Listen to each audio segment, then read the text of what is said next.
राजा और उसके 7 बेटियों की कहानी। आज हम आपको एक राजा तथा उसके 7 बेटियों की कहानी सुनाने चल रहे हैं।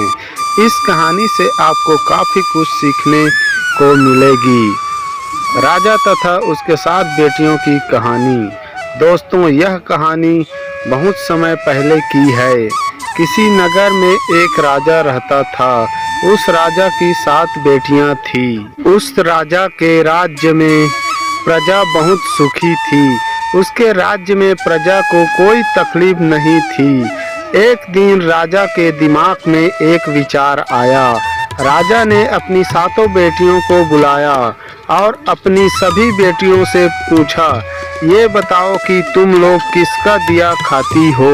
राजा की 6 बेटियों ने उत्तर दिया कि पिताजी, हम सब आपका दिया हुआ खाती हैं और आपका ही दिया हुआ पहनती हैं।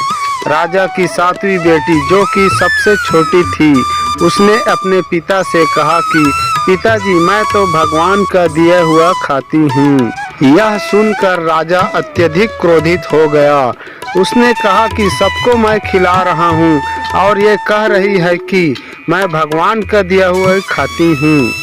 राजा ने अपनी 6 बेटियों का विवाह राजघराने में किया, लेकिन अपनी 7वीं बेटी का विवाह एक गरीब लकड़हारे से कर दिया, जो कि जंगल में प्रतिदिन जाकर लकड़ियां काटता था। वह किसी कारणवश बीमार हो गया था। वह लकड़हारा एक कदम भी आगे नहीं चल पा रहा था। इतनी दयनीय स्थिति उस लकड़हारे की हो गई थी। ऐसे लकड़हारे से उस राजा ने अपनी छोटी बेटी का विवाह कर दिया। राजा ने अपनी छोटी बेटी से कहा कि तूने ही बोला था ना कि मैं भगवान का दिया खाती हूँ, तो अब तू उसी का दिया खा। वह लड़की भगवान की इच्छा मानकर खुशी खुशी उस गरीब लकड़हारे के साथ रहने लगी। वह लड़की प्रतिदिन जंगल से लकड़ियां काटकर बाजार में बेचती तथा उससे जो पैसे मिलते, उस पैसे से अपने पति के लिए दवाइयाँ तथा खाने के सामान के साथ साथ दूध भी लेकर आती।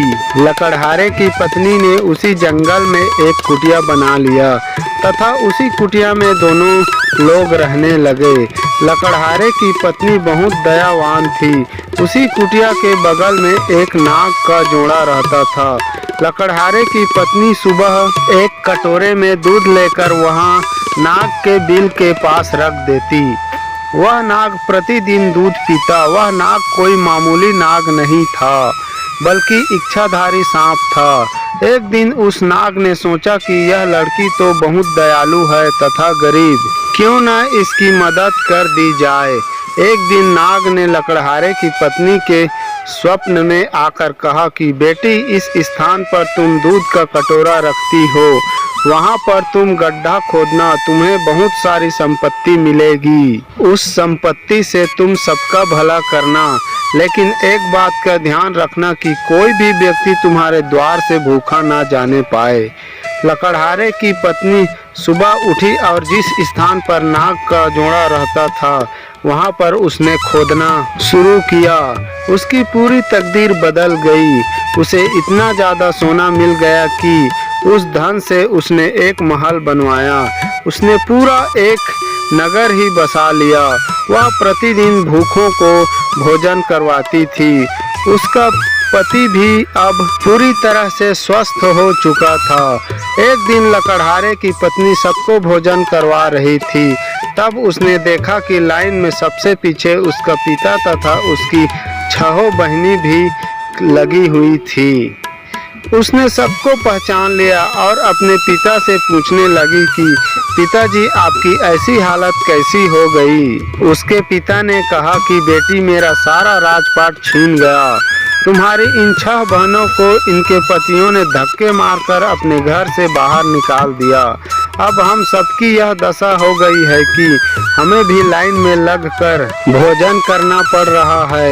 उन सबकी ऐसी परिस्थितियां देखकर लकड़हारे की पत्नी ने अपने पिता तथा अपनी 6 बहनों की मदद की। तब उसने अपने पिता से कहा कि देखा पिताजी, मैंने कहा था ना कि हम सब भगवान का दिया खाती हैं। उसके पिता ने कहा, तुमने सही कहा था। अब मुझे भी विश्वास हो गया है कि हम सब भगवान का दिया खाते हैं। इस कहानी से सीख। दोस्तों, आपको यह कहानी पढ़कर या सुनकर बहुत कुछ सीखने को मिला होगा। दोस्तों, इस धरती पर जब कोई बच्चा जन्म लेता है तो वह अपने भाग्य को भी अपने साथ लेकर आता है। वह किसी के भरोसे नहीं रहता है, क्योंकि सबका पालनहार वह परमेश्वर है। जो कुछ होता है सब कुछ उसी के ही इच्छा से होता है। जो कुछ होना है वह सब पहले से ही निर्धारित है। आपके चाहने से कुछ नहीं होगा, होगा वही जो भाग्य में उस विधाता ने लिख रखा है। इसलिए हमें कभी किसी बात की चिंता नहीं करनी चाहिए। भविष्य को भविष्य के गर्त में ही रहने दो। जो वर्तमान में हो रहा है उसे देखो, लेकिन इसका मतलब ये नहीं है कि हम अपना कर्म करना छोड़ दें। ऐसा बिल्कुल भी नहीं करना है। अपना कर्म करते जाओ, उसके बाद जो कुछ होगा वह देखा जाएगा। वीडियो अच्छा लगे तो प्लीज़ लाइक और सब्सक्राइब करना ना भूलें। धन्यवाद।